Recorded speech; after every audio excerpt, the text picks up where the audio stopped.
tous, je suis ravie de vous retrouver en cette veille de rentrée. J'espère que vos vacances d'été se sont bien déroulées.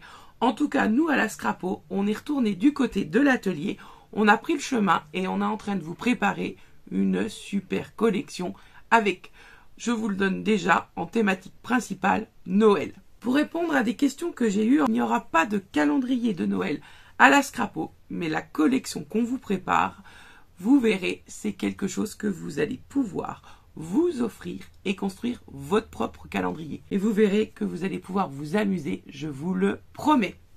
Allez, j'arrête là. On revient à la thématique de cette vidéo. Hier, je vous ai sorti un short et un TikTok pour vous informer qu'aujourd'hui, je vous retrouvais pour vous parler des Shimer Power. C'est une vidéo qui date. J'ai dû la tourner, je crois, au printemps. Et je viens seulement de prendre le temps de la finaliser. Alors écoutez, je ne vais pas blablater plus longtemps. Je vous emmène du côté de la table de scrap et vous allez venir réaliser avec moi l'échantillonnage que j'ai sur les salons. Et je vous ordonne 3 techniques d'utilisation en sachant qu'il y en a d'autres. Donc si vous avez envie d'approfondir le sujet, je vous invite à retrouver en commentaire la playlist des Shimer Power et je vous laisse découvrir ces super produits. Et bien c'est parti, donc je vais venir compléter le nuancier que j'ai avec moi sur les salons pour que vous puissiez vous faire une idée du rendu. Donc là on va ajouter donc les 2 couleurs qui sont arrivées dans ma dernière commande fournisseur, Ivory Willow et Fantai Firecracker. On va leur faire chacune une petite plaquette qui sera à votre disposition. Alors, on va faire les petites plaquettes ensemble. Et puis ensuite, ce qu'on fera, c'est qu'on fera des fonds que je me servirai prochainement pour des cartes. Allez, on commence par celui qui est un peu jaune, un peu blanc. Sur le site, il faisait très blanc. Mais j'ai quand même l'impression qu'il tire un peu en jaune. Alors, j'en ai mis un petit peu sur mon papier. Et je viens vaporiser, du coup, mon eau. Ah oui, il est très discret. Et je viens faire la même chose donc avec celui qui est vraiment orange.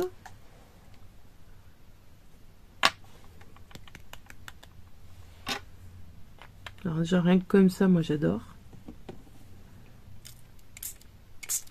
Ah ouais, très joli. Ah oui, magnifique. Donc c'est pas sec, mais regardez, ça fait un rose orange avec un peu de jaune. Il est superbe. Et celui-là, alors je sais pas si ça va donner quelque chose à la caméra, mais c'est très joli aussi, ça fait un effet nacré, c'est légèrement jaune, ça fait un peu couleur, je crois que c'est son nom, hein. Ivoire, ouais voilà, couleur ivoire.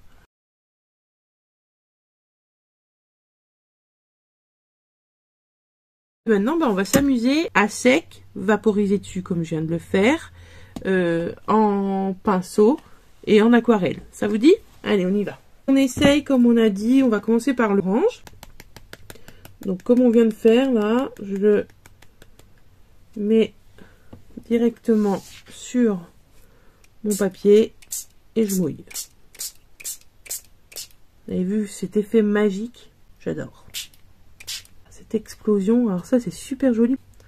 Donc, je vais laisser sécher. Après, on va prendre un pinceau. Je vais en mettre sur mon plan de travail. J'avais peut-être mis un peu trop. C'est pas grave. J'amène de l'eau.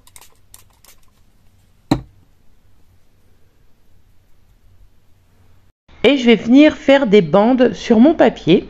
Cela pourra me servir de fond pour faire des cartes plus tard. Rien de compliqué dans cette utilisation. Je mets de l'eau, je prends du pigment et j'étends. Donc après, si je veux faire un petit peu plus foncé, vous voyez, je repasse dessus. Je peux créer du plus foncé au plus clair et laisser des effets un peu hachurés si je ne repasse pas. Il y a plein d'idées, plein de choses à faire. Allez, on continue et on passe à la 3e technique qui est la colorisation. Pour ça, j'ai besoin de tamponnage et je vais venir utiliser la planche des fleurs de pensée afin de pouvoir créer de la nuance à l'intérieur des pétales. Je dépose eau et pigment sur ma plaque en verre et c'est parti. Je vais coloriser cette fleur comme la vraie pensée. Donc je commence par l'extérieur qui est souvent la couleur la plus foncée et au cœur de la fleur on retrouve le plus clair. Donc je dépose pas mal de pigments sur les côtés du tampon et je viens, en me rapprochant du cœur, faire de la nuance, de l'éclaircissement. On travaille vraiment les poudres nouveaux comme des aquarelles. La seule différence, c'est que vous allez avoir un super effet irisé de suite. Et je continue cette colorisation. Donc comme j'ai fait plusieurs tamponnages, je m'amuse à faire différentes façons de faire. Vous voyez, je fais du plus clair, je fais du plus foncé, j'en amène, j'en enlève. Bref, je m'amuse. Allez, c'est parti pour une autre technique. Donc là, on commence par mouiller notre papier. On va travailler mouillé sur sec, puisqu'on vient, comme je vous l'ai dit, mouiller, puis ensuite vaporiser du pigment. Ça va réagir comme un feu d'artifice. Vous allez voir une explosion de pigment qui va se passer sous vos yeux pour donner un effet beaucoup plus métallisé que ce qu'on a réalisé juste avant. Je vous laisse regarder. Là, on a une tache assez diffuse de couleur avec les pigments qui fusent sous l'eau. Et de ce côté-là, on a quelque chose de plus éparse et quelque chose de plus explosif. Pour l'autre, donc le Ivory. Pareil, je vais venir le mettre là. Je vais faire le cœur de mes petites pensées avec.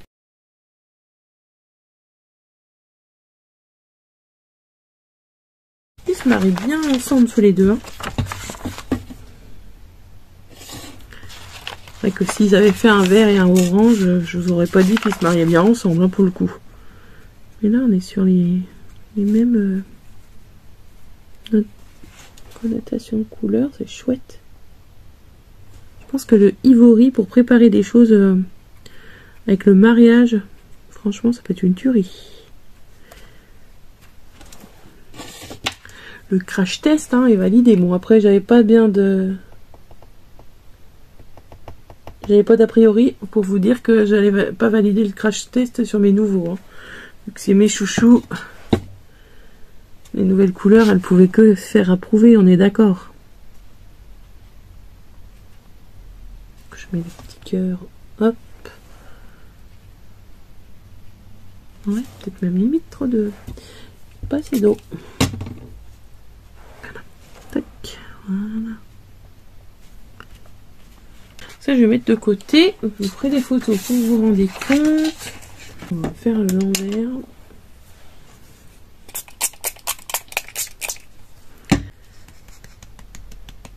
Il y a même des petits pigments bleus dedans.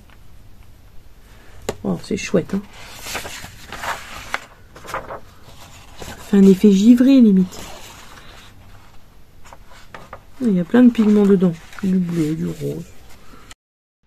Nous arrivons à la fin de cette présentation. Je ne vous ai pas montré toutes les façons d'utiliser les pigments.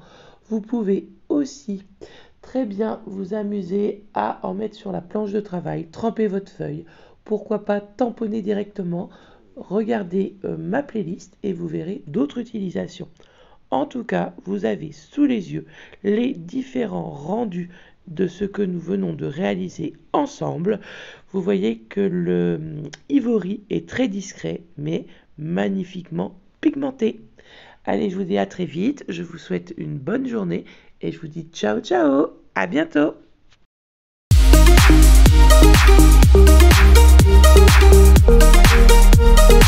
Thank you.